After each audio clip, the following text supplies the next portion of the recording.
Europe 1, il est 7h44.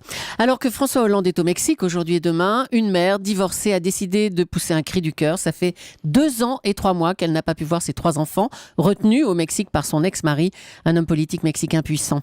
Maud Versini est votre invité, Thomas, pour l'interview Vérité d'Europe 1. Bonjour Maud Versini. Bonjour Thomas. On va bien sûr revenir sur votre histoire, mais d'abord ce soutien que vous avez reçu via un tweet de Valérie Trierweiler, elle a envoyé ça hier soir.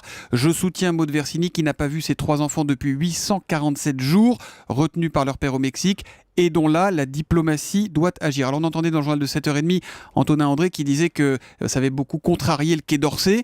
Vous en pensez quoi de ce soutien ? Il vous embarrasse ou il est précieux pour vous ?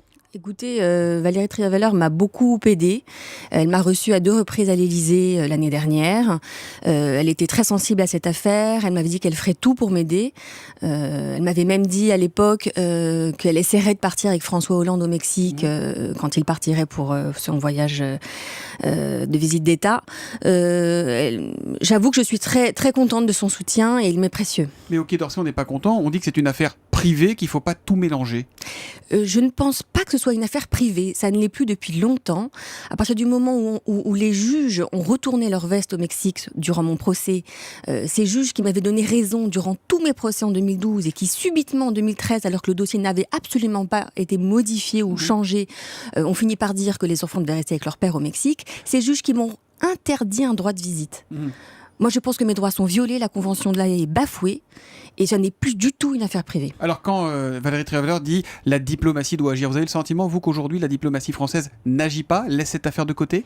Le Quai d'Orsay suit le dossier depuis le début de l'affaire. Suffisamment ? Ils m'ont dit qu'ils allaient faire tout leur possible pour trouver une solution à ce problème. Ils m'ont dit que je pouvais leur faire confiance, donc je leur fais confiance et j'ai vraiment espoir que ce voyage soit vraiment pour moi la solution et que François Hollande me ramènera mes enfants. Vous avez des garanties, vous avez eu des informations selon lesquelles le chef de l'État en parlera, alors peut-être pas publiquement, mais discrètement au moins à son homologue mexicain ? Pas vraiment. Pas de garantie ? Non. Non. Qu'est-ce qui fait que cette affaire devient tellement compliquée ? C'est une affaire politique aujourd'hui ? Parce que vous parliez de la justice mexicaine. En France, les tribunaux vous ont toujours donné raison. Au Mexique, ils vous ont toujours donné raison jusqu'à ce revirement. Pourquoi ? C'est une affaire de corruption ? C'est une affaire de puissants contre des moins puissants ? C'est quoi ? Alors, je me bats contre Arturo Montiel, votre ex-mari ? Mon ex-mari, qui a été donc gouverneur de l'État de Mexico. Donc c'est quelqu'un de très puissant là-bas ? C'est quelqu'un de immensément puissant et c'est surtout le parrain politique d'Enrique Peña, qui est le président actuel du Mexique. Arturo Montiel Rojas, pour vous donner un exemple, a été classé dans le magazine Forbes comme le 7e homme le plus corrompu d'Amérique latine. C'est quelqu'un qui n'hésite pas à user de toutes ses influences, à acheter des juges ou magistrats si besoin est, pour arriver à ses fins. Il n'a peur de rien, il se sent au-dessus des lois. Après 2 ans de supplication aux juges de me laisser un droit de visite à mes enfants, j'ai eu donc 2 possibilités de les voir, 2 ordres judiciaires pour 2 heures avec les enfants. Je suis allée au Mexique, il n'a jamais présenté mes enfants, il n'a jamais été inquiété. Quand est-ce que vous avez eu des nouvelles de vos 3 enfants pour la dernière fois, vos 2 jumeaux et le plus petit ? Pour leur anniversaire, le 23 mars 2014, mes enfants ont eu 10 ans, mes jumeaux, Adriane et Sophia, et je les ai appelés, et le père m'a laissé 3-4 minutes avec eux sur Skype. Et qu'est-ce qu'ils vous disent ? Comment ils sont, vos enfants ? Aujourd'hui, mes enfants ont beaucoup changé, je ne les reconnais plus, je vous cache pas que c'est affreux, ce sont des conversations qui me bouleversent, qui me rendent malade. Ce sont des enfants qui sont manipulés, qui sont conditionnés par le père, qui vivent ce syndrome de l'aliénation parentale dans toute sa splendeur. Ce sont des enfants qui ne m'appellent plus maman, qui ne m'appellent que par mon prénom, ma fille m'appelle madame. Votre fille ils n'ont plus envie vous de me appelle parler. madame ? Oui.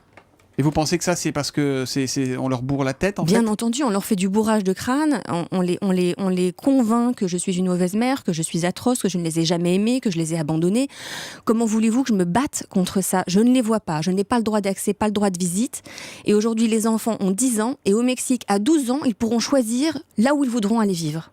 Donc, le problème pourra se régler. C'est évidemment infiniment long pour une maman. Impossible si j'ai pas le droit de visite. Impossible si j'ai pas d'accès à mes enfants.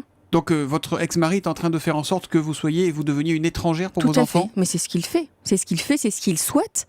Et tout ça pour se venger, en fait. Il utilise les enfants comme une arme contre moi.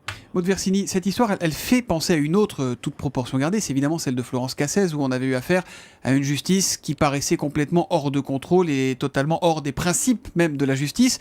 Vous avez l'impression d'être à peu près tombé dans le même piège aujourd'hui ?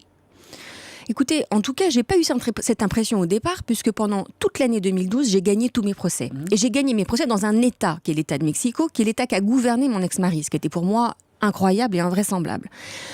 En 2013, les mêmes juges qui m'avaient donné raison en 2012 ont retourné leur veste et ont dit tout le contraire de ce qu'ils avaient dit en 2012. Ils ont dit qu'il y avait maltraitance. Ils ont dit que vous maltraitiez vos enfants. Alors qu'ils avaient dit le contraire en 2012 et qu'ils avaient exigé le retour des enfants en France. Moi, c'est ça qui est invraisemblable, si vous voulez. C'est que, qu'est-ce qui s'est passé pour qu'en 2013, coup de théâtre, les juges changent d'avis, les mêmes? Donc vous ne comprenez pas ce qui se passe. Je ne comprends pas ce qui se passe et je commence à me demander effectivement si la justice de l'État de Mexico n'est pas à la botte d'Arturo Montiel, mon ex-mari, et si effectivement il n'a pas dicté cette sentence. Pourquoi vous n'êtes pas parti avec François Hollande au Mexique? Vous l'avez proposé? On vous l'a proposé? Je l'ai demandé, mais ça n'a pas été accepté. Pourquoi? On vous a expliqué? Pas vraiment, non, pas vraiment d'explication. Qu'est-ce qui peut être l'étape d'après pour vous? Parce que là, il va passer 2 jours, il va revenir. Il ne va pas revenir avec vos enfants. Qu'est-ce que vous envisagez pour la suite? Ce voyage de François Hollande, c'est vraiment ma dernière chance, c'est mon dernier espoir. Si effectivement il n'y a pas d'accord de prix entre les présidents, il me restera vraiment rien, si ce n'est la Cour suprême au Mexique, qui est la dernière instance à laquelle je pourrais éventuellement faire appel. Qui est a priori indépendante ou pas, la Cour suprême au Mexique? Écoutez, je l'espère. J'avoue que je ne sais pas vous répondre. Je le souhaite de tout cœur parce que ce sera mon dernier espoir au Mexique, sachant que évidemment, toute proportion gardée, je fais plus confiance en mon président François Hollande. Vous l'avez jamais rencontré, François Hollande? Non. Vous souhaitez qu'il vous accorde? Vous lui demandez un rendez-vous ce matin? Oui, j'aimerais bien à son retour si nous pouvions discuter et essayer de trouver une solution, voir comment ça s'est passé ce voyage. Oui, j'aimerais bien. Merci beaucoup Maud Versini, l'appel est lancé. Merci d'être venu ce matin sur Europe 1 et bon courage à vous. Merci. Bonne journée.